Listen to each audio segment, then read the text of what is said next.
You know what? I'm going live on YouTube. Okay. Okay. So how? And then Where do I? you can And then probably share that YouTube link. Yeah, just share that YouTube link. Yeah. Right. What is the link? It'll be youtube.com/thefeedback.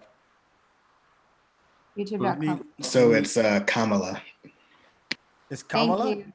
Yes, It's not Kamala? No, it's Kamala. She even has a little video that she has pronunciation for it. It's a bunch of kids telling people how to say it. It's hilarious.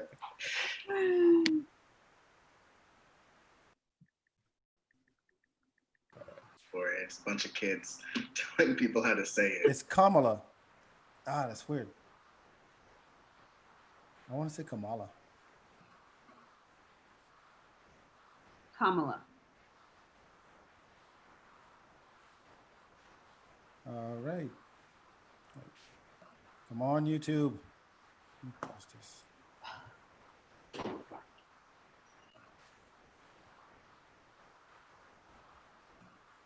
Why is this?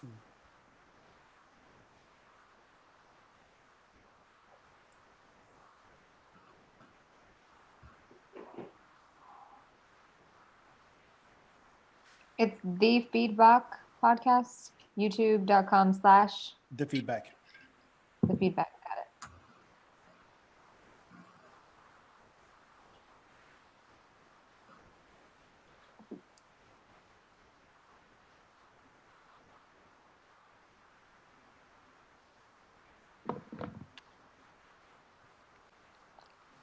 Facebook troubles.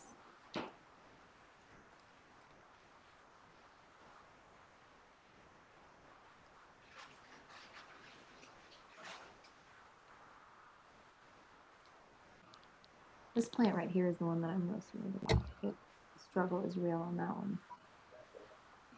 An ivy.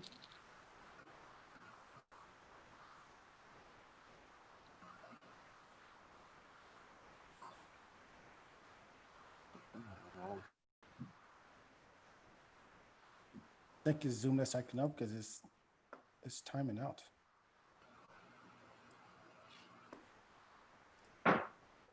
Oh.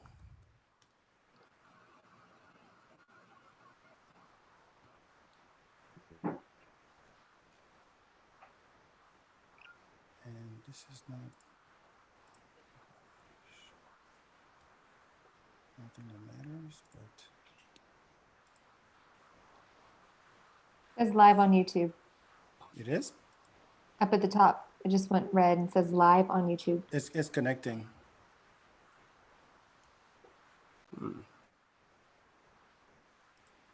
And it's / the feedback. Yeah, we are. We're live on YouTube. So the feedback.com/ Okay. the feedback. So if you want to let share me- that, and then I guess we'll have to start over. Just for continuity All right, it's purposes. a trial run. All right. Yeah. You think you remember Yeah. everything you just said? Oh, let me My life. just take two. Let me see. I'm gonna here. Let me share this.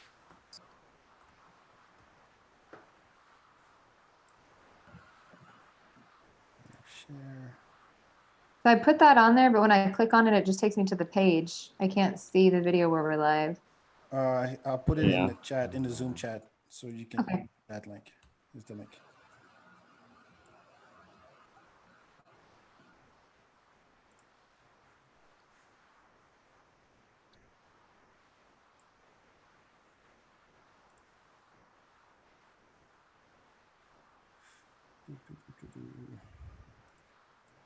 Okay, one more time.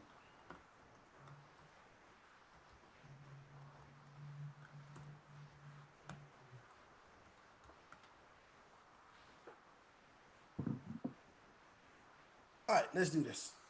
Oh. Sorry, we're 30 minutes in already. So where So do you want I, to share? You want to share your dope shit? No, kidding. where do I see the Zoom chat? Click on chat at the bottom. Oh shit! Stop, Kim. Just stop. Okay. So that's the link for YouTube. All right. Yes. I'm gonna post that real quick. Hannah, this never happens.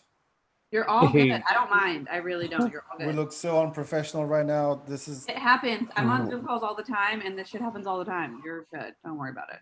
at least we're not like, so how does this thing work? Wait, am I in it? Can you hear me all right? Yeah, can you hear me? Is this working? Yeah, it is. Hold on. I can't. All right, let's do this. 4 people are watching, so let's get started. All right. Welcome to the Feedback Podcast, everybody. My name is Back. Fuck Facebook. So again, we got OB in the house. How you doing, man? What's up? Doing good again.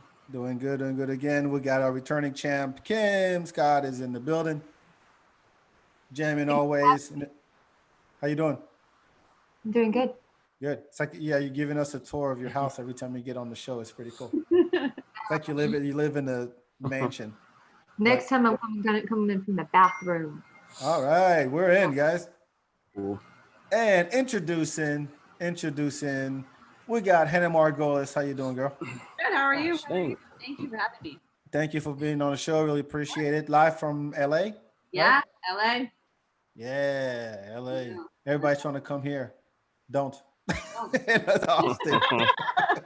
No, it's okay. We're not Yeah. full yet, actually. We're still growing. But so what do you do? You work for iHeart and then you move to label rep. Is that it? Yeah, so I used to work in radio at iHeartRadio, and then about 5 years ago, I made the transition to the record label side of things. So now I work in hip hop, and I'm a record label rep. So a lot of what I do is getting music played on the radio in the hip hop genre, and also I do a lot of touring for artists, set up interviews for them, go on tour with them, do all of their kind of like media, radio, interviews, all that good shit. Mhm. So, Cool. you know, I started at Atlantic. Now I actually work for a bunch of companies. So I get hired from a bunch of labels to do what I do. So All right, I'm gonna keep it 100 and Do it. and we had technical difficulties earlier, so I'm gonna repeat what I said. Fucking. you're good.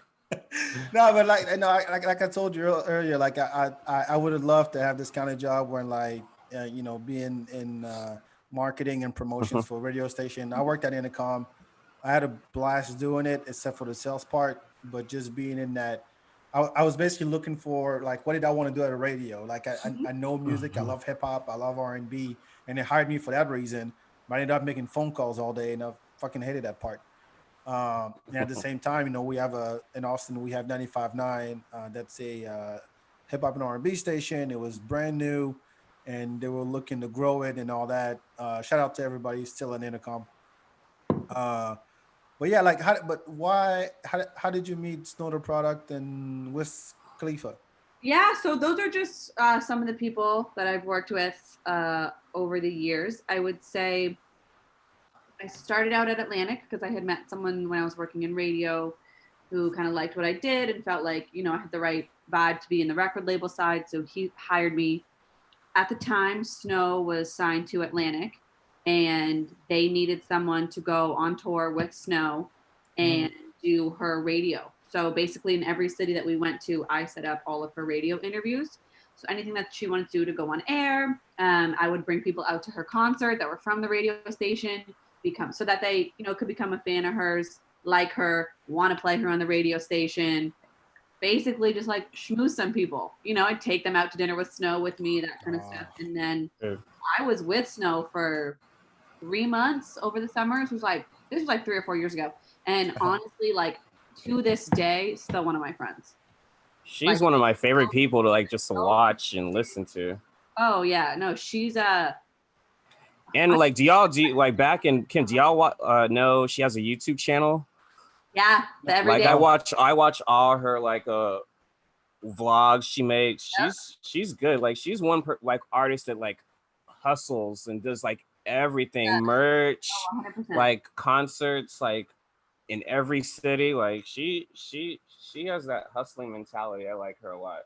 No, she's Too, like as a consumer, obviously on this side, not on the brand, like on that side. I work in branding and I own a company like that. So when music switched and we kind of changed from A&R reps. I used to be in music and I had a deal back when I was a teenager, and they used to have like A&R reps and they had people go out and you got deals and all of that. And then the industry changed. She's a really good example of how musicians had to become like also good at business, good at marketing, good at branding. Yes.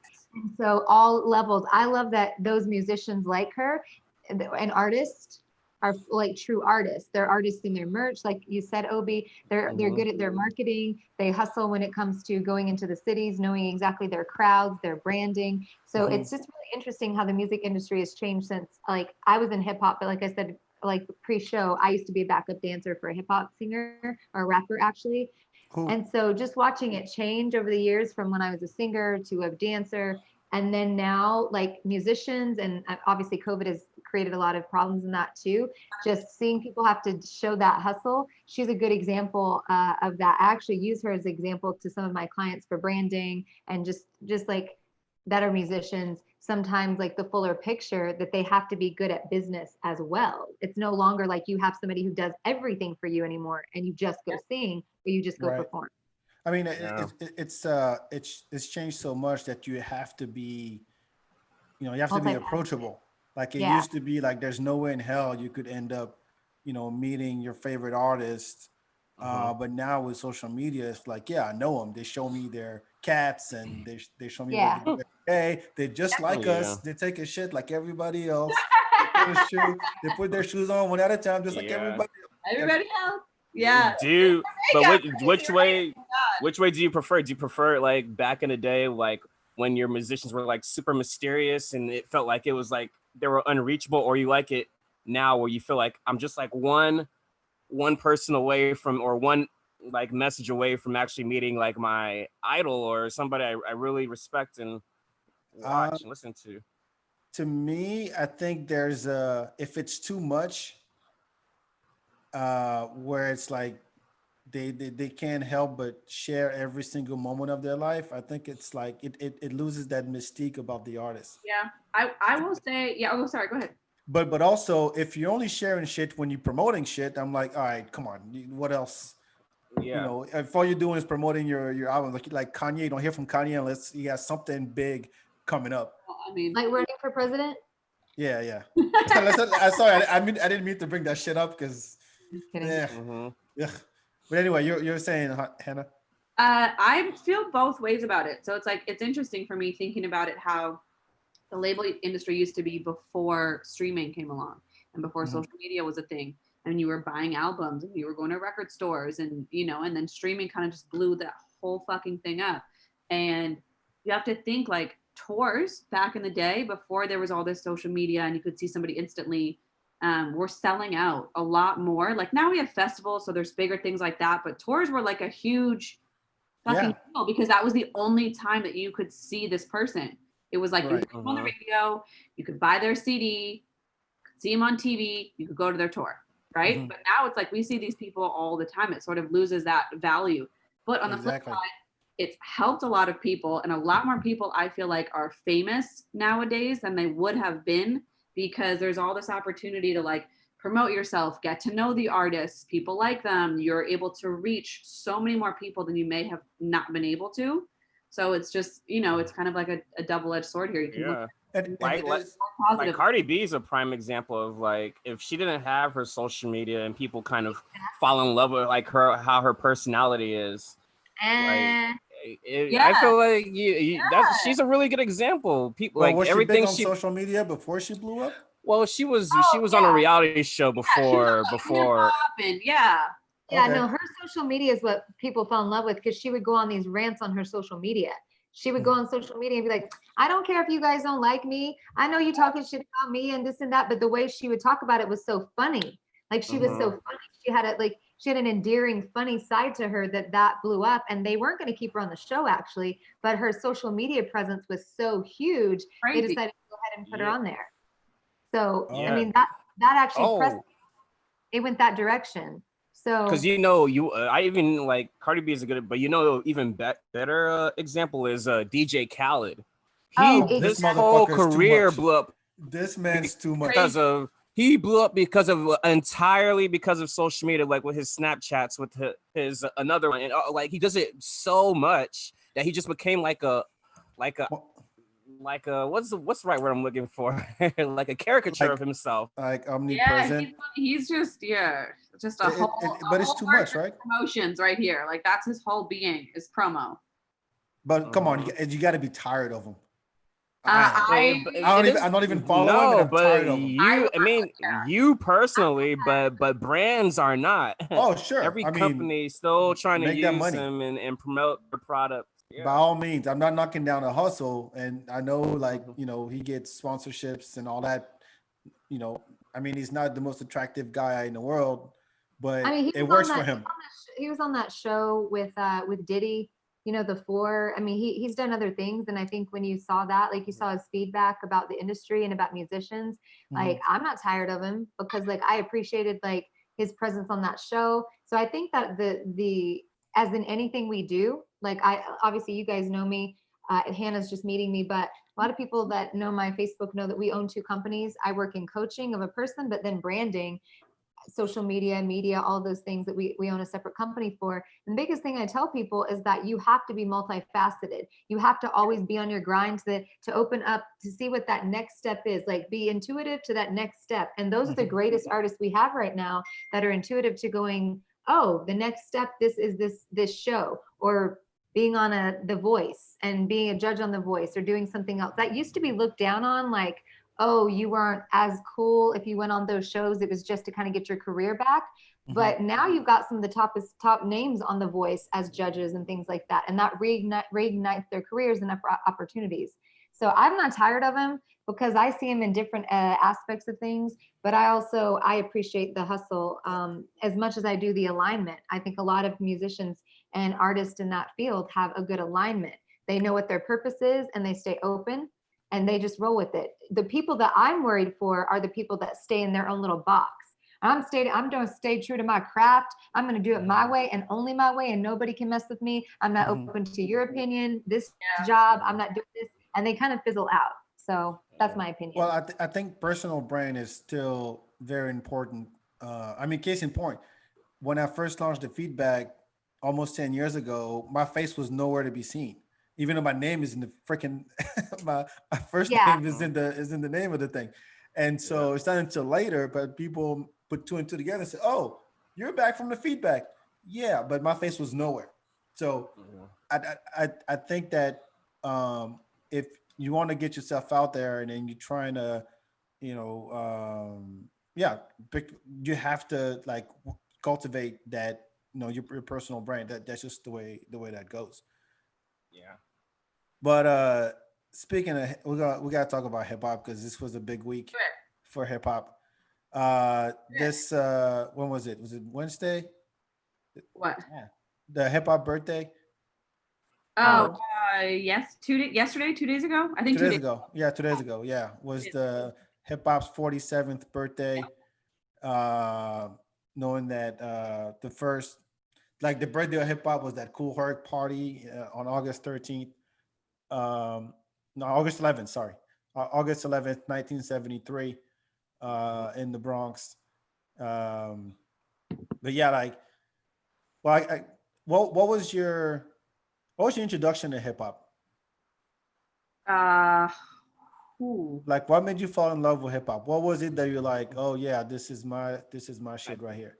I think mine that I can remember is you heard Ja Rule and you're like, that's it. No, that's like I'm not that young. No, I think mine was Coolio.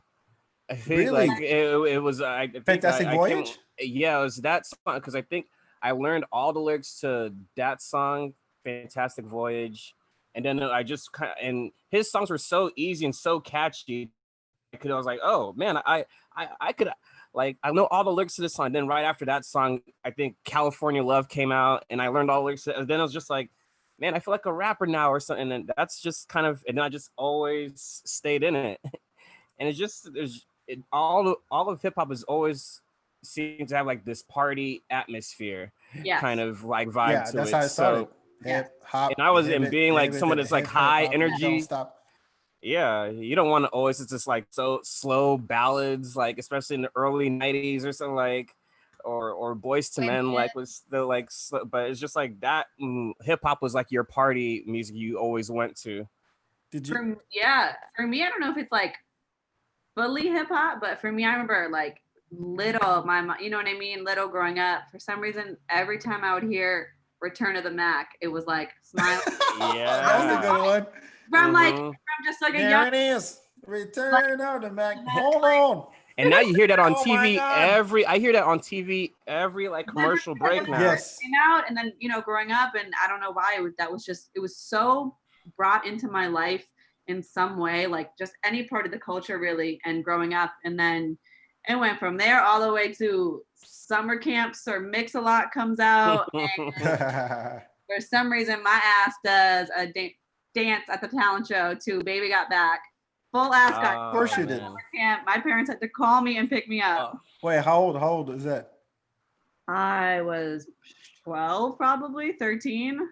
Man, Return of the Mac and And Baby Got Back. and Baby Got Back. Like, all right. That was one of my favorite music videos. Baby Got Back. Yeah, that When he's music sitting on video the was top of the butt. amazing. For those who don't know, just go YouTube that. It's iconic, that video. It's iconic. 100%. Classic No, video. it's not a Nicki Minaj song. Yeah, that's right. Not the There yeah. Mix a Lot. Yeah, Like so I it was makes gonna sense. say, hip hop for me was like a good transition for me. Like, I think I mentioned this before, but like I was backwoods Mississippi, like growing up, born, no TV, black and white TV for a while and no phones. So when we moved to Arkansas, my whole friend group changed. I went from listening to straight 90s country, 80s and 90s country music, and nothing of like the only interaction I had with anybody that was black that sang was like older, like Billie Holiday and like those older 60s music. And I think my dad had like some Michael Jackson around or something, but for the most part, it was like 70s music. And for me, it was like a literal evolution of self and like expression. Like you guys know my, Tupac story. I told that on the first podcast, but, and then getting into hip hop dancing for me, that was a whole transition for me as a person, as an expression, to be this girl that came from a racist upbringing and then go into a predominantly black culture of friends and everyone, and go from country to listening to this music that I was kind of like, I don't, at first I was like that, I don't know how I feel about it, right? Because I knew it, like it made my body move, and I was like, okay. You were that girl from Save the Last Dance? Yeah. I got a black friend that just went, all right, you gotta go like this. That was my nickname, okay? The whole choreography that we thought was fire. I was like fire, and I watched it back, and I was like, I'm older than you. I'm older than you guys by like 4 years. I'm about to be 40, but at the same time, like when Save the Last Dance came out, I would go to the club, and I wasn't supposed to be there, but they would let me in. I already told you about the Baghdad Esso contest and all the Freakniks and all that. So I would go anyway. And as soon as I would make my way through the crowd, I would always hear, oh shit, it's Save the Last Dance up in this bitch. So I was like, I didn't get that. But then I watched the movie and I was like, oh, okay, I got it. I'm the white girl that showed up and like is dancing. I got it. But the thing Every is movie, there's another one on Netflix now. there's a couple that they've got, like there's a 2, and then there's like Honey, and then Honey, there's a bunch of different ones like that. Step but Up, and they're all the same. That Bring It On Again. Yeah, Bring right. It On there was Again. like 5 Bring It On movies. There was 5. Yeah. I was told that I looked like Sean Patrick Thomas from Save the Last Dance. But I have to throw out to hip hop. Okay, I don't know if it's considered hip hop, but I will tell you how my dad legitimately tried to catch up to this hip hop and all this stuff. So in high school, he's he knows I'm on the dance team and I make the captain and all this stuff, and he's like trying to get with it. And my dad loves music. He's super super country dude, but he got into a lot of like mainstream music. So I walk out and he's like, Kim, because my name in the South is 2 syllables instead of 1. It's not Kim, it's Kim. So Kim. he's like, Kim, listen to this. Come listen to my tune. And this is when it was CDs and a CD player or whatever. And my dad had this 96 Mustang, and it was like purple, all like tricked out. My dad had a lowrider. He had a bunch of different random cars. So I go out and I'm thinking, he's like, I got the newest tunes from Will Smith. And I'm like, I don't think he launched anything lately. And he had Wild Wild West. He puts it in and he slaps it. And he goes, wickedy, like my dad, who's like, I think 40 something at the time, like super country, wickedy, to Wild Wild West. And he just kept playing it on repeat. And he goes, it just makes me want to do stuff. And I was like, okay. Wow. Okay. Well, And at that point, that the world of hip hop just sort of and rap just sort of like entered our home on a more regular basis. And I started seeing that more, I didn't get in trouble for it anymore. And I didn't get in trouble for listening to Tupac and stuff. But I think that hip hop was able to really show the transcendence through cultures. In a bigger way than other music had. It is the number one music in the world now. Like it passed every rock, funk, you name it, EDM. I mean, when you think about the fashion, the dancing, the music, the business around it. I mean, when you start seeing every show out there that has elements of hip hop in it, whether it's a caricature or not. Like The Simpsons will have an episode when Bart used to rap. There's always, let me take our main character and then put a chain around him, give him a hat backwards and saggy pants, and all of a sudden he's like, yo, yo, yo, and that's all. That's it.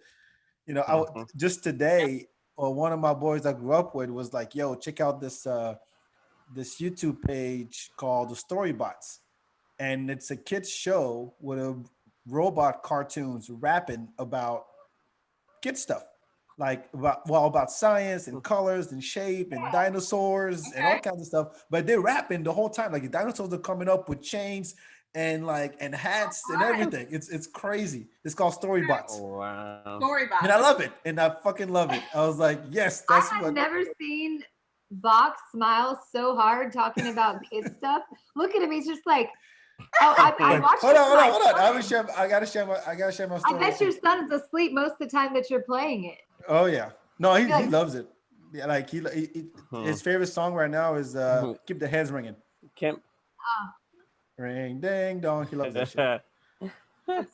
But like tell the truth, your son's not even watching. It's just you. That's what I'm saying. Fucking flex like that. It's not. Yeah. But like my introduction was. I grew up in France, and my sister, and French hip hop was already big at the time growing up anyway. So it was all over the place. Same kind of model in the sense that they were very, very political, very socially engaged, about cops, about the projects, about all of that already. And then my sister was in an exchange program, and she brought back Doggy Style. It's 1993. And The Chronic, actually. And I listened to it, and I was like, "What the fuck is this?" From Gin and Juice to Dre Day, and I was all about that. And I was like, "Okay, I need more than that. I need more than that." And there's a website called the Original Hip Hop Lyrics Archive, OHLLA .org, and you can actually. All the lyrics of every song you can think about, it's on there. You can just print it out. And I had a binder this thick of hip hop lyrics that I will learn by heart. And so American hip hop, French hip hop, and then I went on the ground in the later 2000. And then I came here and I realized that, holy shit, these guys, I didn't know what the hell they were saying at first because I spoke French, but my English got better listening to it. And then I came here and I couldn't understand what they were saying. And I was like, oh yeah, this is actually cool. Talking about bitches and hoes and whatever. I like it. I like the sound of it. I like the lyrics and I like the melody and the rhyming scheme and all that crap. So yeah, I'll take it. Yeah. So I was all about it. It's come a long way. We come from all the nice PG raps to where we are today with the WAP video, Cardi B and Meg Thee Stallion. Like for those, hopefully, I think pretty much everyone's seen this music video by now. 85 million views. Yeah. Seriously, yeah, people so looking at it. It's still the number one video, like trending video. And good. I'm glad it is. Why are you glad? Yeah, so what? I want to hear from the ladies. Like what? Ladies first. What's your impression of the video? What's your takeaway? I don't know. I honestly am like twofold with it. So obviously, like the first time that I'm gonna hear it, I'm like have my label and radio ears on it, which is gonna sound so fucking corny, but that's what it is. And like at first pass, I was like, y'all crossed the line a little too much. Like it's just one too fucking far. It really is. And then as I'm like thinking about it and looking at social media and all this kind of shit, I'm like, you know what? Fuck that. Like if they want to do it, fucking go ahead. If they feel like they're empowered, this is what they want to do. This is what the fuck they want to rap about. Have at it. Like, Queens. you know what I mean? It's just like, have at it. What I think they took it a little. I think it's a little forced. Which, you know, for me, they got me walking like that in my house. No joke. Yeah. Like I was like, oh, I mean, look, they're fucking loving. They're this empowered. team. They want to do it. Like I hate all this shit about women. You know, there's this whole argument right now in the label world, music, social media sphere that's like, well, why can women not do it but men can? Like, why can men rap like that, but women are getting so much shit for it? Like, male rappers talk like that all the time. Oh, there's like a long, endless list. Endless. And like, this is gonna speak. I have a song out right now, Why Lucci Wet. It's literally called Wet, and it's talking about the same shit, and nobody's ever said anything to me. It's blowing up on TikTok. You have songs like Slop on Your Knob or From the Window to the Wall. From the Window to the Wall. Hold on. Skeet. The one I heard, there's one, I don't know the dude's name, but when I heard that, I was like, really? You're such a fucking hoe. No. I love it. I love it. Yeah, that's Kanye West. Yeah, but who's the kid? Who's the other kid? Lil Pump. Lil Pump. And then there's the song, the fucking 2 Chainz, A$AP Rocky. I love fucking bad bitches. I got a fucking problem. Like, all the songs. None of those ever started like all this controversy. But I feel like society has like some kind of issue when it's girls doing it. Like they feel like they have to like go and protect them or something. Like, oh no, I gotta protect the little girls seeing this. Like, I mean, you shouldn't feel this triggered by girls talking the same way. Like, yes, that's my whole thing. If you're worried about how your kid or child is going to react to this, you have bigger problems than them listening to a 3-minute long song. Like their whole entire upbringing, their learning isn't based off of it. If you're not teaching your kids, you know, that this is just a song, like there's bigger problems here. If that's where they're learning their shit. Like we live in a society that's going to teach kids anyway. So like I told you guys earlier, like I'm into like sex education of kids at certain ages and developmental stages, all of that. I'm not so much worried about the kids on the situation because they're going to find this kind of stuff no matter what. Oh, they already know. I just want to throw in one thing. I want to do a shout out to Meg the Stallion on this lyric. Like I've loved it. I've been waiting for a selfie to post it with, but I just, you know, I'm basic, so I got to get the right lighting. I've been wanting to post this fucking lyric that is so good for me. You can't hurt my feelings, but I love pain. I was like, that's my lyric of the whole song. I love that. You can't hurt my feelings, but I love pain. And I was like, I got to get the right selfie. Then I realized it probably is not gonna work. So I gave up on it. That was the lyric. That was the lyric of that song. My favorite lyric. My favorite lyric of that whole song is macaroni in a pot. That's so that's the lyric of the song. That was the first time in my entire life I've ever heard a girl describe her vagina as macaroni and cheese. No, everybody knows. Well, I mean, if you're a girl, you would know. Like you might not describe it to everyone else, but that's a common. You know the sound. You know, you get if you're what was it? If you're eating my ass, you're a bottom feeder. Yeah. Come on, there's some really good punchlines in this. There's some good lines in that song. Is that you got people that felt like it's that like I want a woman that's got class outwardly and I want a freak behind closed doors. And so for so long, society and on all cultures, races, everything wanted that idea. They wanted their women to be a certain way out front and a certain way behind the doors. Yep. And then when the women busted the fucking door open, it was like, lady in the sea, but a freak in the bed. Yeah, we're gonna talk about it openly. We're gonna be this. I mean, I coach in sex, like not sex groups, but like that came off wrong. I coach in sex groups. I coach on things. I'm in groups where I coach on being okay with the body as not just a sexual object, but it's okay to express yourself as such and with such and teach your kids certain things. You don't have to like get too intense, but at the end of the day, like I think people's problems really came when it came that women were just so open and in your face that some people were like, oh, how dare we? How dare they? How dare what? How dare two women come out and say, So I mean, this is what I got, and this is the way we're going to talk about it, and it's art, and it's this, and it's that. That's what I think. I kept seeing the feedback on Twitter was like, how dare they come out with something? They went too far. They just went as far as the dudes have, like you guys have already mentioned. So for me, I was like all about it. Like I didn't think they went too far. But I mean, I'm a mom of two teenagers. I see so much stuff going down. I have to talk about so much stuff with them. And I work in women empowerment. That's my job, and work in this type of thing. So for me, I thought it was a win. I was like, finally, like we can talk about it openly, take that power back and not let just dudes talk about it. Like, why can't we talk about our body part and it be okay? By all means. I actually like what Cardi B did, like or had a response to it today that was like in the New York Times, I think, where she was talking about like all the controversy that they were getting about the music video, and she said that because people were like, all the conservative people were saying like, oh, like why are y'all not doing like a conscious rap or some music with like a message to it? And she was like, y'all, people are not streaming those songs. Like you have artists that do that kind of music, but it's not for everybody. But yeah, everybody's like, people don't have already. to. Everyone doesn't have to do the exact same type of music. Like there's an audience that likes to hear this stuff, and that's what I provide. Like that's what and she's right. Like people.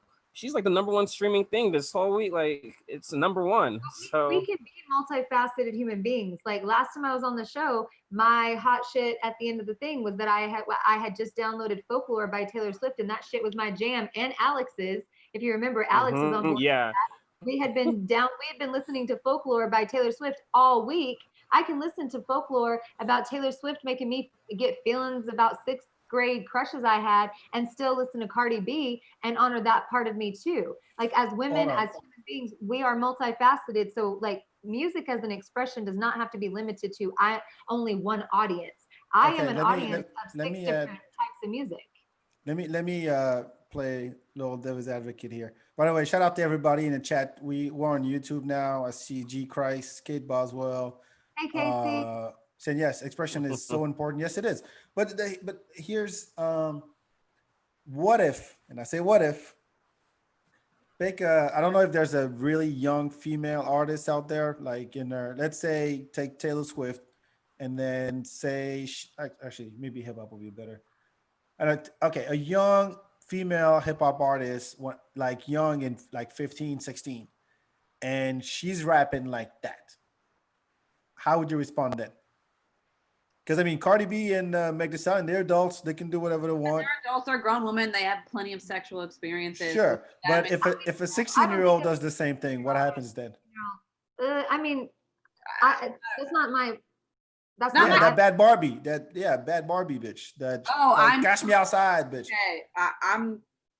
The whole Bad Baby thing is so she's signed to Atlantic, and I remember when they signed her, I was just like, y'all are tripping. Like, did you meet her? She really like that? Huh? Did you meet her? Like that. That's what she did. And when she got signed, she was like 14 or 15, and I just remember being like, I'm uncomfortable. Like, I don't ever get fucking uncomfortable ever, but I was just like, this is a lot for like a little girl. Like, but I mean, kids are cash me outside. How about that? Yeah, kids are growing up quick, and unfortunately or fortunately, there's a huge audience for it. Like, so you have to be an adult. Is that if we have statutory rape laws about sex and different things, having sex with a child at a certain age and all of that, it's tricky to put out music by a child and then like be contradicting on the ages of consensual sex and stuff. I'm huge on educating children at 15, 16, 17, 18, but like, I don't know if music, I don't really know. I think I'd have to listen to that longer in my head and think about like what I think about. Cause my daughter does music. I mean, you probably don't know that, but my daughter does music. She's 16, she does stuff. And I don't know how I'd feel about, her putting something out there about that particular in-depth. The reason I'm saying it is because this particular song is very in-depth, and I would be very, very disturbed if a 15-year-old was that experienced in sex in all of those doesn't ways. Have to be. Here's the thing. Like if I'm gonna, that's what I'm saying is that I would be concerned that it would be putting off this impression that 15-year-olds should be that experienced. So if she put it out, say a person named Megan put out a video just like it, other 15-year-olds are going to be like, oh shit, I gotta start practicing. I just gotta watch videos because I'm not up to speed. That's the point of view I don't like.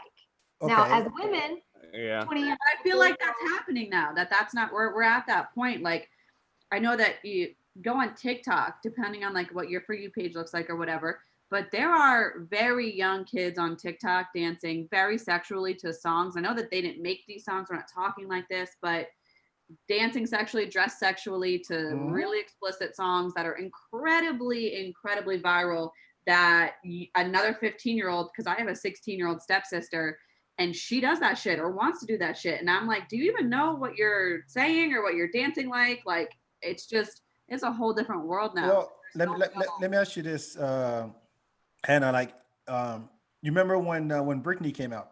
Like how old was she? Was 18, 17, 18, something like that? Younger. I think she was like 16 or 17. Yeah. I mean, Oops, I Did It Again. Yeah, Oops, I Did It Again was her joint, right? That's how she came out.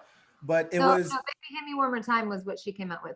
Yeah, and that's right, a that one. sexual song. That's the thing. Yeah, there you go. But we ate it up. We ate it up because it was cute, because she was hot. And let's be honest, it's like whether she experienced those things in real life or not. But she wasn't talking about sex, and she What? wasn't sexual. Like, I have a different idea on sex and dancing sexually. I don't find No, I'm not talking about the dancing. I'm talking about the subject matter. Out wasn't really sexual. Like, she was wearing a crop cute. top and a skirt. It was cute teenage sex. Yeah, no, she wasn't sex. Like, she wasn't sexual. She had a crop top on and a short skirt. That's not sexy. That's not Come on, sex. the schoolgirl outfit. Some Come people on. No. think it's sexual. Some people think it is, and that's what I'm saying. Like, I teach my son, like, a girl could walk across here naked, and that's a body. And he's like, yeah, it's a body. Like, it's a choice to see something as sexual or not. Because that's okay. But if I'm a record exec and I'm like, look, we're going to take this teenage girl and we're going to sell her. She's got to sell it. 100% planned and marketed. 100%. Exactly. Not a mistake. Like, So it was some grown man's decision to put her up. Yes. That was the world I lived in. So I get that part of it, sexualizing a person's body and image and all that. Like, I get that, but I'm saying, like, what she's wearing to me is not sexual. Come on, look at that. She has her I boobs can't. out. Come on, Kim. She had cleavage and everything. And not to mention the whole cleavage is not sexual. That's a choice. I'm not saying. Listen. I mean, but you can understand where people would another audience could see it sexualized. I understand that everybody gets to make a choice as to what they see as sexual, and I will respect that. But if you choose to see a body part as sexual, that's up to you. Now, do I think she's marketed like Hannah said, and that box said that it was marketed, by men in that sexual way? Absolutely. I get what you're saying. I just think as a society, we have to evolve to understand that, like, when we look at certain tribes from years and years of generations that walk around naked with nothing going on, and they're interviewed and they're put in National Geographic, you ask them about body parts, they do not see them as sexual, and they're naked all day. Yes, so but that's a different culture. Look, I'm from Africa. I know, like, it's a different culture, but that doesn't hold on. Our whole America's changing culture. Yes, but I don't think that will I don't think that will ever go away in this country. Like in France. We have a huge group of people that don't see bodies as sexual. Feminists in general do not see a body and see sex. I'm saying that, yes, as an individual, you see a body part and you're like, yeah, it's a body part. Look, you can see a dick on French TV at 8 p.m. You can see titties. Nobody gives a shit. It's okay. We're not stuck up like that. But in this country, in the culture we're in, when everything is sex in your face all day, and that's what works and that's what sells, it's kind of the chicken or the egg type thing. Like, what do people respond to and what works? Which one comes first? Mm-hmm. So no matter how you look at it, if you think about society as a whole and how people respond, yes, you're gonna have you're gonna have something sexy. It's in commercials, it's on TV, it's in movies, it's all the time, all over the place. Something that certain people decide they view as sexy is what I'm saying. We have two different arguments. If you look at it and you think it's sexy, not all people look at it and see it as sexy. I don't watch I don't But watch they wouldn't certain- do it if it didn't work. Let me just tell you why. I've been a part of polls and studies. Men have they've gone swimming with church groups, right? And they see women in two-piece swimsuits, and they don't say anything about them being sexy. But then if they're given a magazine and they see strangers in the same two-piece, the same exact two pieces, they think it's sexy. So in the context of whatever it's given, their mind decides that's not sexy to me. You ask doctors that see bodies every day. They go, I'm looking at boobs and vaginas and everything. It's not sexy to me, but put into context of something, it's sexy. So I'm saying I get the point of what you're saying. When it's packaged and marketed and put in the face of certain things, then yes, it comes off as sexy. But we can't hold a person accountable and say that they're pushing out sexy different things and they should not be as sexy. That's your choice as a human being to decide if a body is sexy to you or not. That's all I was saying. I don't want to keep talking in circles, but I just want to dig a little deeper here. Then there's something about when I came here 22 years ago.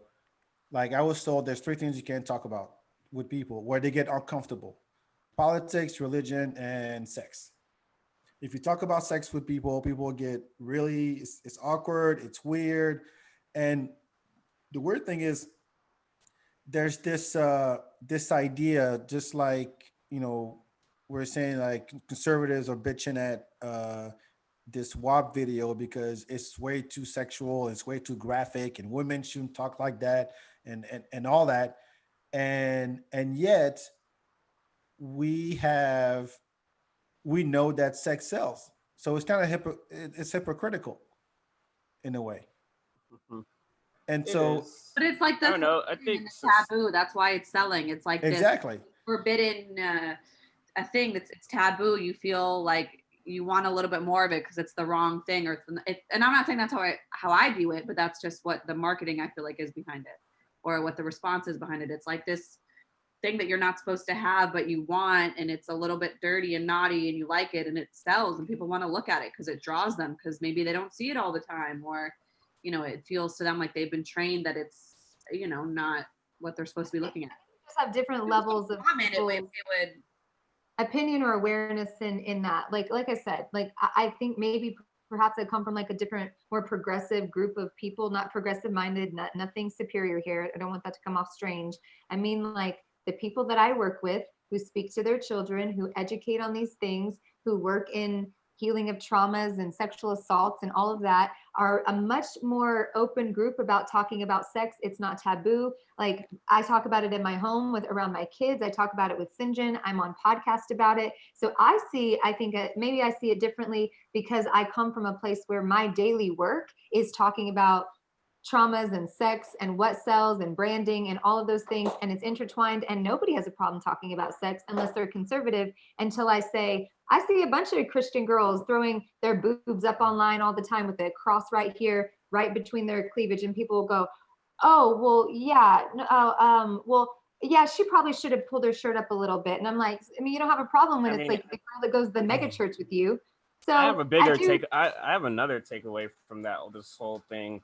It's not really just like the sex thing. It's like, why, like, because I saw a lot of comments about this music video going on, but it seems to me, I wasn't seeing a lot of guys say anything negative about this video. It seems like it's always girls being super hard on other girls for some reason.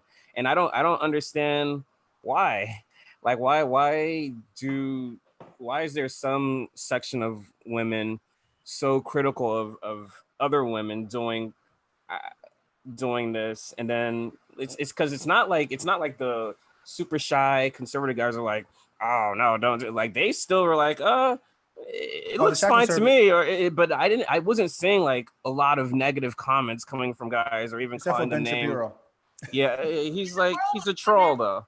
We have two reasons why we oppose things. Now, it might be some people stand behind like a really deep-rooted conviction, like with their religion or something like that, saying they're conservative, so they would be conservative. And then just to be straight honest, and I'm a part of this group as well, is that sometimes other women challenge us. There's a jealousy, there's a challenge. It's a like, I could never talk about that so openly. I couldn't share my body like that. I couldn't talk about that, or I'm not getting that kind of stuff at home. And so like, it's like you've got to put down something that's challenging, what's highlighting what you don't have the ability to either do, or the ability to talk about so openly. The only reason I know that is because I get a lot of trolls when I open up and I say stuff about my personal life. People will go, oh, why do you got to tell all your business? And I'm like, why are you mad about it? It's because you are hiding your shit at home. So that's what I think. It's more of that they're challenged by what they're seeing, that they feel like I can't do that. And if I express myself that way, either a husband or a church member or a neighbor or a Facebook friend would be upset with me.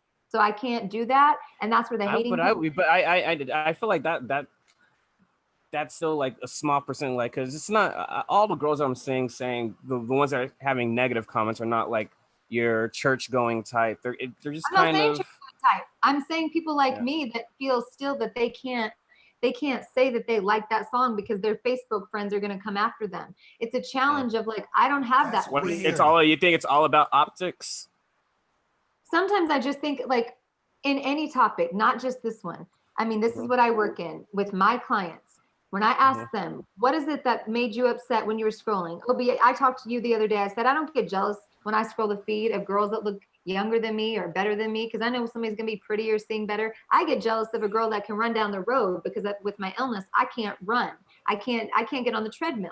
So I get challenged when I see fitness people. That triggers me, right? Because I can't do that. That bothers me. When I work with my clients, their number one answer is, why am I challenged? It's because I can't do that. I can't be that open. I can't do what you do.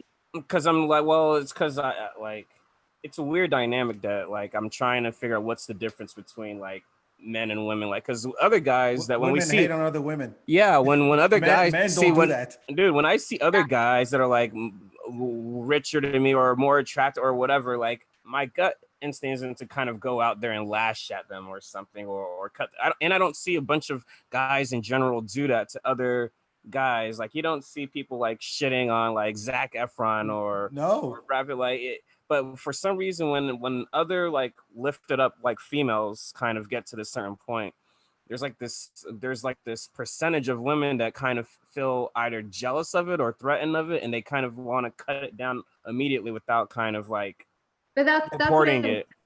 All the books that are written and all the coaching and all the therapy in the world tells you that women are challenged. And Hannah, you can speak to this on your opinion. I'm not sure, but I feel like society has played a role at pitting women against each other in comparison. That's what I was going to say. Our entire, like, for the longest time, women are pitted against each other, starting out for the attention of men. And it was really pitted against one another to see who could get more attention, or what man is going to choose what woman. And it was really just like a way to pit women against each other, to try to one up one another, be better than, be prettier than, be skinnier than, whatever have it. It's all a jealousy, competition. And if you think about it, it should be an envy thing. Like I'm envious of them and I like what they have. Jealousy to me is like, I'm jealous of you and I want it instead of you. There's more of like a malicious intent behind it. And it's not like, I'm envious of this person, but really women are to this day pitted against one another. Can't tell you how many times there's stuff that I do on the radio side that I can't get a Sweetie song played because somebody will say, I already have another female rapper playing on my radio station. So I can do one or the other. Can't do both. Do you think society could get to a point where this doesn't happen anymore? It's going to take a long time, but honestly, take a while. Men and women are totally wired differently, and women really are going to look at each other and think that tearing down someone makes them feel better about themselves. That's kind of like the basis of it. When's the last time you guys saw Mr. American in pageant or a Mr. Arkansas pageant? Right. Yeah.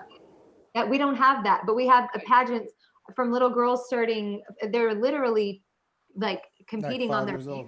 Yeah. At 5 years old. So like women have a different experience in that. And I of all people, I would love to hope that our society would change quickly on that, because that's what I work in, is trying to get women's, their self-esteem and the comparison. Like we see a lot of Pinterest quotes. And I think, Hannah, you're a woman, you see this. We see a lot of women that will post a lot of quotes saying that they're not comparing themselves and they're in their feet. They're all about themselves. Yep. At the end of the day, like we're fronting. A lot of times we still are doing. Yes. we're lying about it. And so I think it's going to take a while to get to something like that, because society still does say this is better than this. This Yes. is better than Comparison. Philip Stoop in our chat brought up a good point. He thinks a lot of it comes from social media. Like, I mean, is that really what's fueling? Water. It really has. It really, social media has changed the game in more ways. And, you know, there's depression rates or people for likes or for what they want to do, and people getting upset, depressed, you know, suicidal, unfortunately, to bring that conversation up. But it's true about, you know, the things that you'll see on social media, that the bullying that happens, you know, the comments, everything that people see really, really can get to, especially like, we're all insecure, right? We're all insecure beings. We all have shit. And if you talk about it like, oh, I don't have insecurities, it's like, okay, cool, you do though. Like, you know, we're all human beings. Everybody has shit that we have going on. Kind of everybody's going through something that you'll never know about, you know, and we all, I don't think we're going to get to a point anytime soon where that's not going to be a problem, where you're not going to want to. It's all in our face now. Like back in the 80s and 90s, like there was no social media, right? And like I said, I think I'm the oldest here. And so I grew up in a time where social media came later, and I didn't have it like my kids do. And so it wasn't right in my face that I was inadequate every single day. It was only like maybe the 3 girls that had like a bigger ass than me, or better hair than me, or better skin or something at school I had to compare myself to. But social media does put it right in your face that you're not as smart. You're not a boss bitch. You're not making as much money. Your apartment. You're not about a bag. You're not about the makeup. You're not about the hair, whatever. Yeah. It's right there. And I'll say, like, look at the women that are in TV, movies, music, whatever, 80s, 90s, what that woman looks like compared to what the woman looks like that is famous now. It is 2 totally different women. The fact of like this plastic surgery, the bigger the better, or how skinnier, however you want the woman to look, that woman of like the Kim Minaj desired woman now, if you go back to like your 90s crush, it's 2 totally different women. Social media has completely. Was it in the 90s? Kelly Kapowski, maybe? Your Lisa Turtles, your Kelly Kapowskis, your Aaliyahs, you know what I mean? Like, in a certain area of like the celebrities, because obviously there's some people now that get a chance, like Adele does not fit that mold. Adele came out and she was larger and she became famous. So like I think what she's talking about is a specific area of life. Like that model has had to get smaller waist, bigger hits, things. I just hold on. I got comment about Kim. You lost a lot of weight. I'm comfortable in my body right now with my illness, but I heard, girl, where'd your ass go? Where'd your boobs go? Where'd all this because of the way I used to look? And I was like, what? I'm good with this. But I even had friends that were like, I mean, you fine now, but like, you need to be eating some cornbread. It's change you in some way. Everybody wants to change you in some way to make you this. Hold on. Let me go back to the Adele thing, because Adele was a big girl. I mean, not that big really, and then she lost all the weight. She posted that picture, and you had 2 camps. You had people who were like, "Yeah, you look great. Congratulations, you lost some weight," and the other camp was like, no, you're buying into the sexualization of America, and you're changing your body. I'm like, how about you? Like they thought she sold out. Yeah, she sold out, and I'm like, hold on. Be more fit and healthy. Like, let her have at it. You know what I mean? That's it goes back to the challenging thing. If you looked at the women who were challenging that, they were the women that found an image when Adele came out. They found an image that matched them. We always look for an image that like goes like, oh, I can relate to where I fit in, where I feel comfortable. Yeah, but do you think I'm not Adele? Hold on. I'm not Adele. I don't work for her, but I'm saying that if she went from being a big girl to she lost some weight, and she did, no matter why, if she did it because, hey, I'm trying to be healthy. It has nothing to do with buying into the thing. I'm just trying to be healthy. Because you look at Lizzo, if Lizzo tomorrow lost 150 pounds, same thing's going to happen to her, because there will be one camp going, you go girl, you're looking great. And then you have no, we love you when you were big because you gave us big girls more self-esteem. You give a fuck, whatever. Yeah, exactly. And I could twerk like you do. And now blah, blah, blah, you sold out. It's like a lose-lose. Which is which? Like what? Well, the BOPO movement, body positivity movement, has really it's alienated some people and it's really lifted some people up, obviously, because if people start out in their accepting of their body at bigger at higher weights or something, and then they do get healthy and they lose weight, they lose followings, they lose everything. But again, it comes back to that challenge of women going, wait a minute, you represented me and in the struggle of losing weight and saying, oh, I can eat whatever I want. Adele was very like, I drink alcohol, I smoke my cigarettes, I do whatever I want, I can eat whatever I want, I'm not going to mold. And then Amy Winehouse died because I watched the documentary. Amy Winehouse died, and that was her friend, and she was like, oh shit, I don't want that. I'm not going to become an alcoholic. I don't want to, I want to be around for my kid. So she had very good reasons, but us as a society, we don't always try to dig deeper into why people want to better themselves. We just care about if they bettered themselves better than us and if it made us feel uncomfortable. And if it did, some of us don't have a filter and we just got to lash out and be like, oh, you just trying to conform. Okay, maybe she was trying to conform to a healthier, normal lifestyle for her child. And we don't talk about that part. We don't talk about people's reasons. And it's not our business why she wanted to do it. But again, social media has told us that it's our business what anybody, you, Bach, it's my business, what you do since you post. Obi, who you went out with in Vegas, what you were doing there. Hannah, it's now my business because I've met you. So everything that you do is now someone's business. If you're especially a celebrity, obviously, Hannah, you work in this more. I think you could talk to that. People feel like they have a right to your business. This is what we were talking about when we were saying, is it good that celebrities are sharing their everyday lives on social media and like what that's kind of like?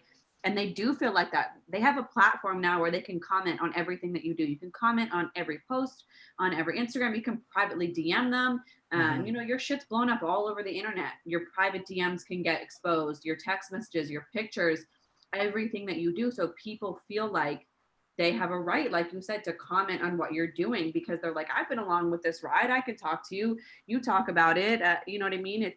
They feel more entrenched in someone else's life, especially a celebrity they may look up to or is doing shit that they want to do or want to be a part of. You know, people feel like they can really be involved in somebody else's life and make comments like this, like you're there with them or that they're a part of it. And that distinction of like what their life is and what another celebrity's life is, it's not, the lines are blurred, unfortunately, at this point. Yeah, it's there's a line somewhere because it's damn if you do, damn if you don't. Right. Like we talked when this Black Lives Matter thing started happening, and a lot of people. I mean, I said it myself on this podcast, and I said, okay, where all the black celebrities? Like, how come they're not speaking out on this? You know, where's Will Smith? Where's where's Chappelle? Well, he ended up commenting later, but where's the people that people look up to? Like, people already have a connection with their fans that talk all day and share their shit, and now there's a matter that everybody is focusing on. Where you at? So I was calling them out on that, and then at the same time, it's like, well, yeah, we don't need you to talk about this issue. When LeBron started talking about the Hong Kong thing, you're like, oh, shut up and dribble. Shut up and dribble, yeah. Exactly. Yeah. So it's damn if you do, damn if you don't. It's like who wants to be famous anyway? Because because with everything that we just mentioned with this controversy, like that stuff, we know that exists in society, and it doesn't go away. Like, especially when like important things happen, like say for instance a VP nomination happens, like Kamala Harris, and she's a woman, and it's like, and then I really, for some reason, I think because these two things were happening at the same time, where I was watching the backlash with this WAP video, and I was noticing like, man, these women are getting like a lot of fucking heat for some reason. And then when Joe Biden announced Kamala Harris, I was seeing that same kind of negative energy was being directed at her too. I was like, and it's like, there has to be something when people see a woman or something, they feel like they have to like rip them to fucking shreds for some reason. They can't just like uplift and support them. Like, cause I was thinking about, I was like, well, do you remember when Donald Trump announced Mike Pence? Did people tear him apart the way that they just did kind of Kamala Harris this week, or No. try to? No, it's just it's. Here's the thing, like there's a reason why also men feel threatened by women as well. I mean, there are countries where women got to wear the fucking beekeeper thing because as a man, I don't know if I can control myself if you walk around with your face out in the open. That's Yeah. crazy. Mhm. That's nuts to me. So it's like, um, I mean, it's the story of any uh, women in the corporate world where you're like, hey, you have to prove yourself. But if my boss is a girl, all of a sudden, yeah, I'll find ways to like knock her down a peg a little bit just to show her, like, yeah, Yeah. bitch, Mhm. you might be my boss, but you know who runs the show, type deal. And it So is what an was insecurity. yeah? It is What an was every insecurity. what was everyone's reaction to the VP nomination? Like, I'll start with So I'll be honest. I was gone for four Please days. be honest. You know, yeah, I don't know. I preface with that. Don't bullshit us. You think by now I would have already learned that by Bach drilling that into my head. Do not. So, so basically, I can I get a charger? Thanks. So basically, for me, I've been gone for 4 days, so I had to catch up on some things. Kamala was not somebody that was really on my radar in the big picture of things because we had such this year, this election, we had such a big Democratic group of people, 16 people that came out. So I was like, kind of, my attention was, I was a Bernie supporter, so people can come throw in different things for different reasons. I don't want to talk about it, obviously, but I don't want to waste the time. But I had my energy kind of in a different way. And then I was just sort of like, I'm just going to wait to see who the pick is because there's like 16 different people. I don't know what's going to happen. So I looked into everybody as much as I could, but I didn't look. I looked into Kamala. She wasn't my favorite. I'm going to be honest. She's not my favorite. But at the same time, it's a Who pick. was your favorite? Tulsi? I'm sorry, who? Well, Bernie was my favorite. I mean, I was thinking women. For the women's side, Yeah. I really liked Stacey Abrams, and I really like Susan Rice for certain things. I know she's got a lot of backlash for some shit, but I just felt like she had like her shit together, and I heard her in a lot of interviews last week when she was talking about Benghazi and different things that she was trying to talk about on a larger scale, and I felt like her history was a little bit more in line, and she might be a little bit more in line to kind of push the level. I think what happened is we had 16 different people, and I was excited, right? Andrew Yang, Cory Booker, all these people came out, different ideas. It was so great, so many good ideas. All of the things that people are running on now were all of these ideas. So Andrew Yang's programs to give money, stimulus packages, and all that, we're doing that now. So that actually made some change, and I was excited for that. But what happened is when you choose Kamala, what you're doing is you go, now what we're doing is we're giving you the same thing that we've all done before, is you just choose between this or that. There really wasn't, she's not a progressive pick in a way that moves forward for a lot of people. Like a huge number of people do not see this as any sort of progressive movement, except in the form of that she would be the first, it's history making, which is great. That's progressive. But just in the sense of everything else, it fell flat for me that I felt like some of her policies, I hope that she gets a little bit more into it, but some of the things that she shot down sort of deflated me in a lot of ways. So I'm still kind of like deciding where I stand on it, but I do stand in more of an anti-Trump role than anything. So What do you think, Hannah? I agree. I think it was honestly a little expected. Like you know what I mean? It doesn't shake it up at all. It was a little bit expected. I do feel like it's a this or that. I feel like a lot of people are,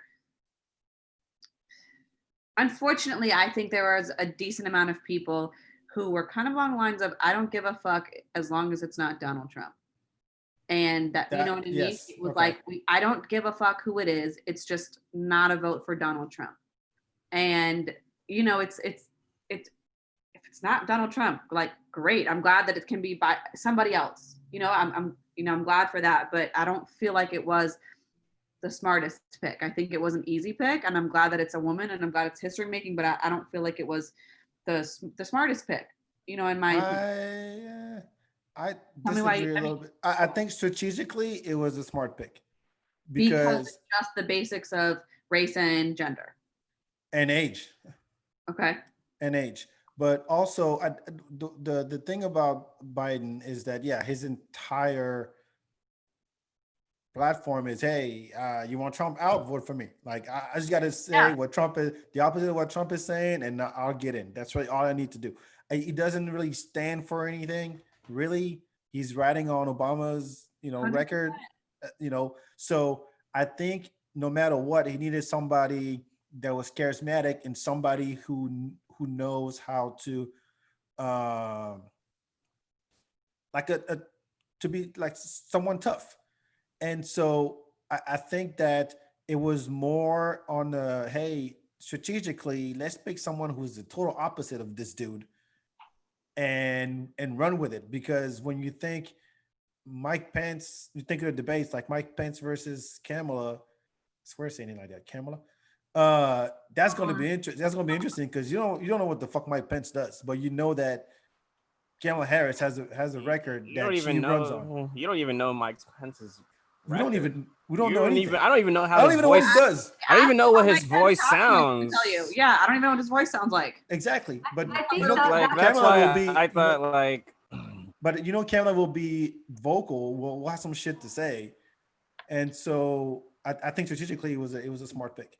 I think, well, and that's It was a good chess move to me. it could backfire. Like I read statistics. That's what our company does. She's not polling very well. Like you guys are looking at it from a position of like, she's bold, she's opposite of Biden. Her voting record's not that different. Yeah, people that really give a shit about politics, she doesn't have, she's not, like you said, she's not as progressive as people think that she is. She's really legalized weed. So, well, let me put it this way. No, but I feel like they need this is why I think Kamala was a very good chess piece move, because think about it, everybody, like it's safe to say that all of us were not gonna vote for Trump. We right. Like our votes are sealed. Like there's really nothing to kind of gain right now with our votes. We've already made up our minds. The Kamala pick is for the people that are like fringe, that are fringe Trump supporters, that's their pick. Because you don't need it. You don't need a there's like we're gonna that's not Trump got elected. That's not going to get the votes. Like Kamala, that fringe vote is not going to get it. Like I look at numbers, like it doesn't matter. She does not have enough of the progressive votes, and those are the people who are saying, because the DNC wanted to do shit their way, didn't listen to us, railroaded Bernie and other people and had people drop out, we are not voting now. We don't care. There's a huge number of people. You can go on Twitter, you can go in the groups, massive percentage of people that are like, you can fucking deal with Trump. Like we will literally railroad you. I'm not saying it's right, but I'm saying they needed the progressive vote and they don't have it. It's going to be a very uphill battle. The progressives that were voting for AOC, Bernie, all of those people, Elizabeth Warren, they hate, literally, and I hate to say that word, they hate Kamala. They will not vote for her in any capacity. So when you chose someone that you knew was already hated by that group of people, I don't think it was the best strategic move, honestly. I think it was because it's almost as because it's almost because I don't think they lost. Hold on. Wait, here's what I'm saying. Like I don't think they lost any votes with the pick at all, because it's almost like you're saying I hate Kamala Harris more than I hate Donald Trump, and that's not true. It's just not true. No, hold on. There's two things, and I think are you on Twitter? Do you see the people going, I like millions of people that are saying, I will not vote for anyone this year. Like the DNC has to learn a lesson. So they did lose a lot of votes. They lost a ton of fucking people that are not voting. We don't, but we won't know. First of all, we won't know till November. And to St. John's point, is saying that is it a strategic move to win an election or to make big wins for people? Those are two different things. I totally agree with that. But I think we are at a point now where we just have to win and then figure out how we can get some policies together once they're in office. But what I want to add as well is that I think that there's no what the past election has shown is that policies don't really matter when it comes to elections. Elections are, no matter what the election is, whether it's class president or it's your HOA or whatever, it's about who's popular. Mhm. That's all it is. I mean, people voted for Bush because they wanted to have a beer with him. Yep. But You know, Kamala's so not so popular to enough people. Like no, but that's the disillusionment that you've got going on. She's not, and that's what happened with Hillary. People thought Hillary was more I'm not popular. saying it's in the bag. I'm not saying it's in the bag. Oh no, I'm I not didn't say saying you're that. saying that. I'm just saying, like, as a strategically, it just it could go either way, is what I'm saying. It Yeah, could it could go backfire. either way. But Yeah. now that it's been announced, even when he announced it, months ago when he said, "Hey, my VP will be a black woman" or something like, said something like that. So everybody going, "Oh shit, he's going, he's going to revolutionize. This is going to be a historic election." Blah blah blah. So in that sense, that was a smart move. But now they have less than 100 days until November 2nd. No, I'm fucking up. Whatever, election day.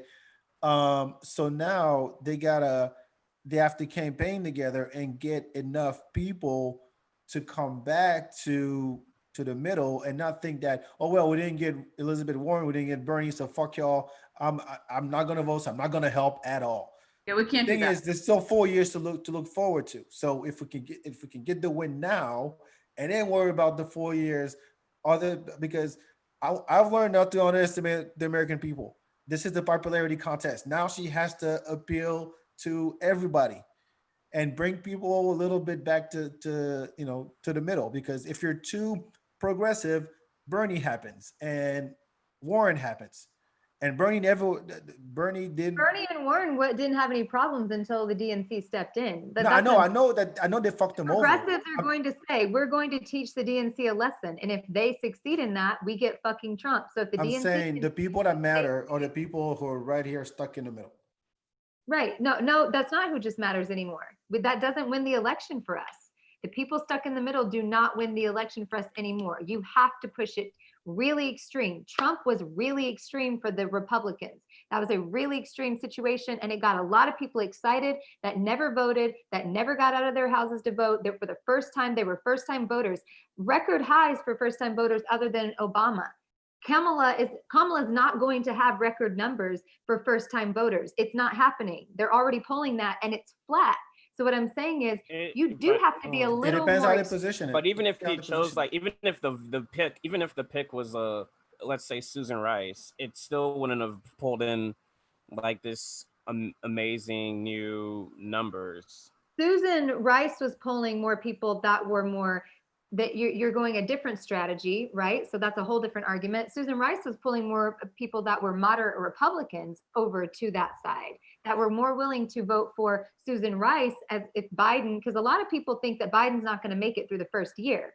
So they're actually thinking that the vice president will actually be the one that's carrying the country. So that's what they were looking at and going, as a Republican, lots of people were saying it, I would vote for Susan Rice. I won't vote for Kamala. So that's what I'm saying, is that if you want to go on that middle ground, you need to pick someone that you can pull from the other side, because he's losing some votes with those people. Kamala is a very polarizing force in that way. They've seen that in the last couple of days, and they're tripping hard on that. I watch a lot of the Hill and all of those things, and they are tripping, because the biggest thing that they're pulling on is Kamala built her whole thing against Joe Biden on, you were racist, you made racist comments, you were sexist, you were the little person that made me feel this that way. happens no matter what. Yeah. And now They were enemies before, and now that what? It doesn't look right. You can't make it look, to certain people, it looks like, it doesn't look like a good bond. Pence didn't really cause much of a problem for Trump, because he was like, dude, I'll just be here. Biden Trump talked shit about Ted Cruz's wife, and Ted Cruz ended up campaigning for him. No, I'm saying, but you're looking. I think you're Kim. I think you're only saying like the negative side. There is a lot of positive. No, I'm just looking at what I looked at in the last because I've been like really paying close attention to just kind of like how people are soaking it in, how people are handling like the pick and how the ticket looks. Because I- the I whole read it's the pick, because of what the good thing that the pick does, it stops a lot of rhetoric that they were planning on doing. Like they wanted it, like the whole Trump and Pence Republican ticket thing was, they were gonna try to force the whole throw the defund the police thing at Biden and stuff. But you can't really say that when you have this super like moderate person like over on this ticket anymore. You can't really, and they wanted to kind of really paint Joe as this old grandpa dying. They have no, they're so weak. And Kamala is, nobody can say that she's a weak person anymore. Like she has a long history, vetted like through and through. Like she's just more, she's more qualified than anybody else that they were looking at. They vetted her for months, and they thought they hit her with every kind of question, like every kind of like outcome that they thought was going to happen. They've already went through the whole scenario of everything. That I think it was a really good. Our arguments are different. I think Hannah's falling asleep. Yeah, I was like, I'm not for or against. It's a hard topic for people, you know. What I'm saying is that for 6 elections since college, being in politics, ex-husband in politics, I read numbers. I read actual numbers of people that show up. And I'm looking at numbers and it scares me. I'm not saying I won't vote for her, and then the things that you just feel are not positive. I'm not saying there's not negatives that I don't want to focus on. I was just giving you an opinion of like, as a person who reads these numbers, and this is what I work in, and I've looked back on that. I see a dissension. It's been 2 days. Let them campaign together. There's still time. Let's see what kind of numbers you have to. That's where you get in trouble. That's where Hillary got in trouble. You cannot look at the 2 days. Look, I'm not here kumbaya and everything. I'm saying that. Yeah, I'm saying you have to look at how people looked at Kamala before that too, and sure. See if people. But I'm saying, give it time. Keep up with the numbers, and we'll see. We'll see. I mean, at this point, anybody who's speculating right now is pointless, because we'll see what happens, because it can be one way one week and the other way the other week. I mean, yeah, if you told us 4.5 years ago that we'd be here, people would be like, fuck you, that's not true. So we don't know what's going to happen. And the unfortunate piece of it is I feel like we're more educated of a group of people, but I'm letting you know that they're like, everybody knows this. You were just in Arkansas. There's an entire middle section of this country that is a lot less educated on politics than we are. And we'll do a lot less research on politics than we'll do. And we'll look at this thing entirely fucking different. And a lot of the country that is voting do not have the same do not want to have the same information as us, don't want to look up the same information. It's sad, but it's a reality. Yeah, exactly. It's their view, and that's what it is. And they don't even want to hear about anything else. They don't want to debate it. They don't want to learn more. And that's like the most wildest point. I've seen it more and more. Yeah, like day. She drops bombs. She don't say shit for like 5 minutes, and then boom. But that's my point too. Is like that. Like it comes off as like I'm being anti-Kamala. Like, but that's what I'm saying. No. It's just that you're willing to go further than most people, and that's great. And to Hannah's point, most people don't think that way. The people, a lot of people don't think that way. So far, like are already entrenched in their views. It's hard to convince somebody to view something differently. Like usually debates get people more entrenched in what they already believed in. They dig their heels in and they start, defending themselves in their point. And a lot of the people that are voting are people that are already entrenched in their views and usually vote party line. They're like Democrat. And that's what I was saying, is that for the first time, like people were willing, because they were so angry with Trump, to move a little bit. But with Kamala picked, they're not willing to move off that party line at all. And so that's what I was saying. I was seeing with numbers and all of that. And I actually did think Donald Trump was going to win. You can ask, like I picked it. People were calling me crazy online. And I was like, y'all, I just came back from Arkansas just now. I just told you that. Everywhere I drove, I talked to somebody here that works in the mayor's office here this morning. That's my good friend. I said, everywhere I drove in Arkansas, from trailer parks to mansions, Trump signs. Like we were like, it was like we were at a Trump like Dollywood like attraction. I was like, Trump everywhere. Texas on our way down here. Now that the Kamala pick came out, The Trump signs were on our way up to Arkansas, we're not out. Then the pick came out, coming back down, Trump signs everywhere. I started seeing Trump groups popping up because that's what we do as a job. Trump groups are popping up, pro-Trump groups all over Facebook at a huge number of rate. So what I'm saying is 4 years ago, I did go, I think he's going to pull this off. And my friends were like, you're crazy. There's nobody's going to vote, come out of their houses to do this. The type of people that get up and move are people that feel like they've had no voice and they are moved to do something. And Trump gave an entire group of people a voice, and they jumped up, they got off their asses, and they voted. So why I'm being so passionate about this is to say, I don't want another Hillary situation where we get comfortable and say, look, that was a smart pick and it was good and everybody's going to pull through, and you're going to have some people that go, well, I don't need to vote then. I mean, he's got it in the bag. Trump, and nobody likes Trump. And then guess what? Trump comes through again because all of us sat here and went, it's going to be great. I mean, look, it's going to work. We did that with Hillary and it doesn't work. The American people should know by now that when you get complacent and you think that it's safe, that's where like the dark force don't comes. underestimate people.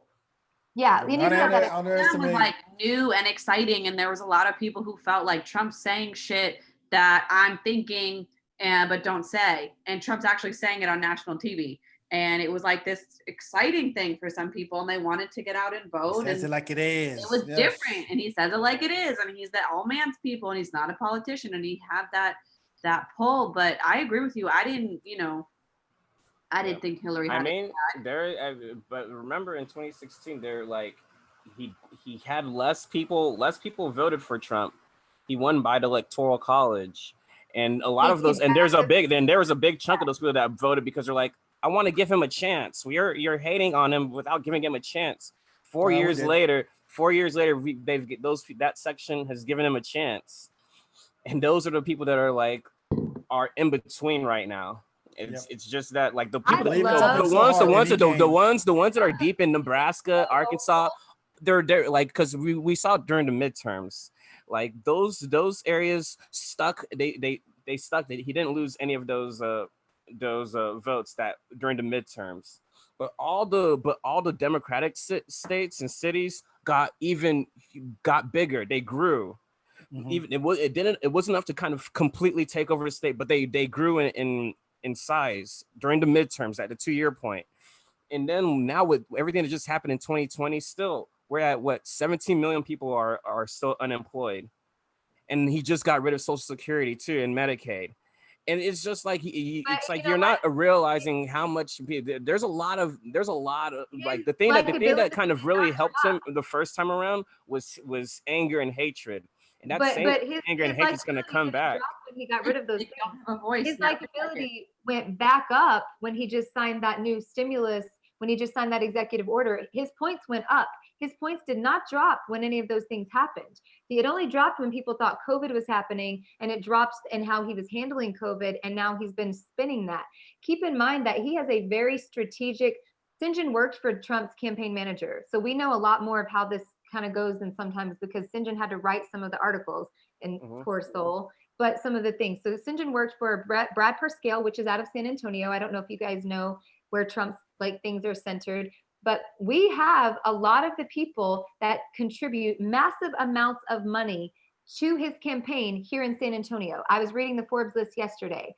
Xerox, Microsoft owners, who else was it, St. John? The Houston Rockets owner. These people are huge influences in big pockets. And what they can do is they can bring big city numbers that can flip a state very easily, strategically, last minute, that you might think be going the other way, but they have ads that are hitting TV. They have people out there knocking doors. The money does matter. And he does have the money right now. He does have that backing. So to say, from our side, OB, we know that he dropped the ball on a lot of things. We know that he made a lot of promises he didn't keep. But I will tell you, when I was sitting in Arkansas this last week for 4 days and talking with people, I said, you guys don't see that he didn't do shit that he talked about? What do you mean? The wall's not his fault. They're going to come up with the excuses for why what he said didn't come true. Because it's like what Hannah said. People have it in their minds what they want to believe. So if it looks like it's unemployment, well, it's not his fault. You know what my cousin said? It's not Trump's fault that these people are unemployed. It's the Democrats' hoax and not wanting to sign bills. People make up Yeah. whatever they I want. We know. cannot get too I mean, safe. you're That's on probably team why A I've or been on team B, and you talk shit about the other camp. That's really where we at. All right, we're gonna wrap things up because we've been at this for. I like the wet ass pussy conversation better. Me too. Well, you said it. You're not Yeah. supposed to talk about politics, sex, Hey, we talked religion. about sex and politics. Two things. Next time we talk about religion, and we have the Yeah. trifecta. I know. So that was dope. That was dope. All right, let's go. Let's go around and share our dope Oh. shit real quick. You guys, I can share mine now if you guys want to think about yours. Yeah, Okay. please. Yeah. I brought it up earlier. It's the story bots. If you have kids, uh, this is a dope.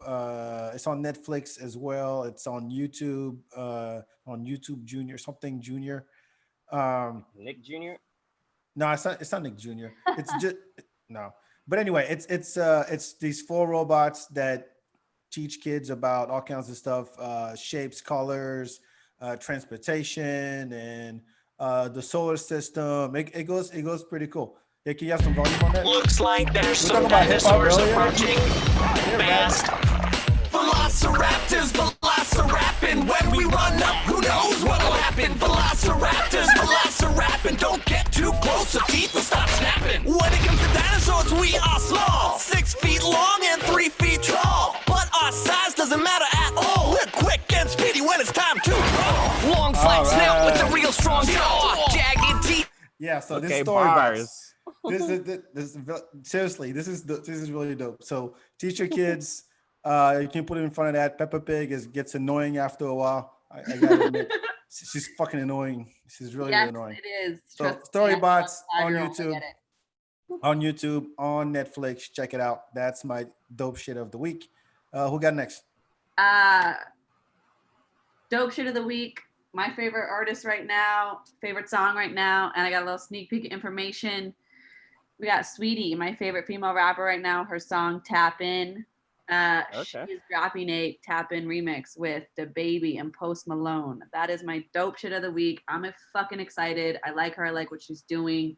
I've talked to her personally about what she's doing, her work. I'm into it. She's a boss female bitch right now, and that's what I'm into. So Nice. that's my dope shit of the week. Nice. Yeah, do you have a video or something you can play? Or There is yeah, there we go. It's going Oh, crazy on snap. TikTok. Yeah, we're give about me to some volume on that. Bend. Tap, tap, tap. Oh, look at that sexy. On glitter. Weights on thinner. Nice. You back an 8-figure nigga. Face on zaddy. Pockets on jigger. You better get the card and make it swipe like Tinder. Private villa in the fur shit chiller. When he post me, all the house get sicker. Up boy killer. How long ago did y'all shoot this music Never video? been a lame, so the real bitches feel it. Daddy on the FaceTime. What'd you say? Man, how long ago did they shoot that music video? This song came out 2 months ago, I want to say. So they did it before that, and then have done like it's honestly gone crazy on social media right now. I love it. I love Sweetie's reposting all these women doing dances to this shit all over her Instagram. So I'm just like, Hell yeah. fucking get it. You look amazing. She's doing what she gotta do. So Nice. Oh, big up, Kim. What do you got? Oh, me? So just going back to you guys know I really like movies, songs, things like that. I feel like obviously this chat explained this. Such a polarizing time. People are seeking some refuge, some sort of hope in different areas. 2 areas, both Amazon Prime, if you can get it on Prime. One's a series and one's a movie. I watched this with the kids in Sinjin. Is it The Best of Enemies? The Best of Enemies. It's a movie about a Ku Klux Klan member.